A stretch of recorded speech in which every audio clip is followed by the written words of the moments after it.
हाय दोस्तों, आज हम लेके आए हैं आपके सामने चैप्टर 1 बायो का, जो कि जिसका नाम है जैव प्रक्रम। मैं इसका 73 पॉइंट बनाया हूँ। आपको हर एक वीडियो में कुछ कुछ पॉइंट देता रहूँगा, जिससे आपका ये चैप्टर कंप्लीट हो जाए। यह बोर्ड में सबसे ज़्यादा क्वेश्चन इसी चैप्टर से पूछा जाता है, इसलिए ये बहुत इम्पोर्टेंट है। तो पहला पॉइंट है जैव प्रक्रम। ये क्या है? वे सभी प्रक्रम जो संयुक्त रूप से जीव के अनुरक्षण का कार्य करते हैं जैव प्रक्रम कहलाते हैं।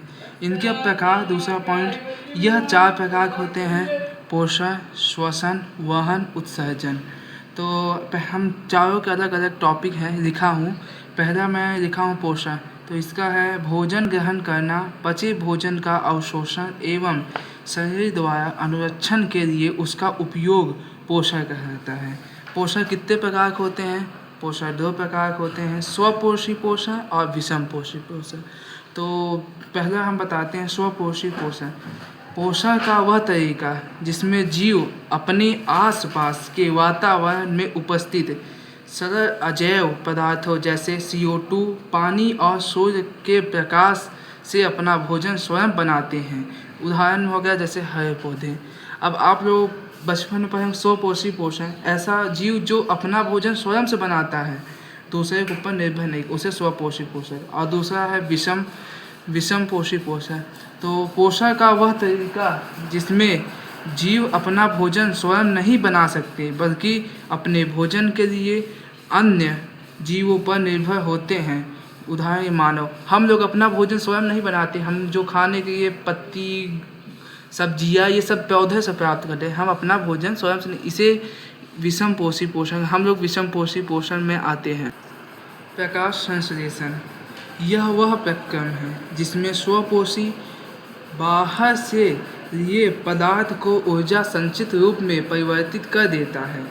ये पदार्थ कार्बन डाइऑक्साइड तथा जल के रूप में लिए जाते हैं, जो सूर्य के प्रकाश तथा क्लोरोफिल की उपस्थिति में कार्बोहाइड्रेट में परिवर्तित कर दिए जाते हैं।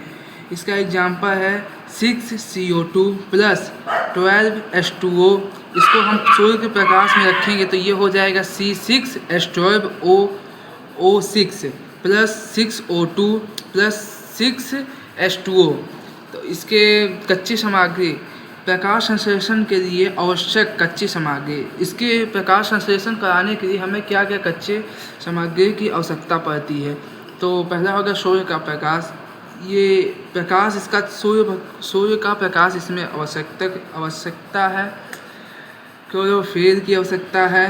कार्बन डाइऑक्साइड, स्थलीय पौधों इसे वायुमंडलीय से प्राप्त करते हैं। जल, स्थलीय पौधे जड़ों द्वारा मिट्टी से जल का अवशोषण करते हैं। तो 9वां पॉइंट है प्रकाश संश्लेषण के दौरान निम्नलिखित घटनाएं होती हैं। क्लोरोफिल द्वारा प्रकाश ऊर्जा को अवशोषित करता है। प्रकाश ऊर्जा को रासायनिक ऊर्जा में स्थानांतरित करता है तथा जल अणुओं का हाइड्रोजन तथा ऑक्सीजन में अपघटन। कार्बन डाइऑक्साइड का कार्बोहाइड्रेट में अपचयन। 10वां पॉइंट है रंध्र। आप लोग जानते हो जो पत्तियों में छेद होता है, ये आपने कक्षा 8 में पढ़ा होगा। पत्ती की सतह पर जो सूक्ष्म छिद्र होते हैं उन्हें रंध्र, स्टोमेटा कहते हैं। रंध्र के प्रमुख कार्य क्या हैं? तो प्रकाश संश्लेषण के लिए गैसों का अधिकांश आदान प्रदान इन्हीं छिद्रों के द्वारा होता है। वाष्प उत्सर्जन प्रक्रिया में जल वाष्पन के रूप में रंध्र द्वारा निकल जाता है। Thank you for watching video. अगले वीडियो में हम इसके आगे का पार्ट आपको बताएंगे। Thank you.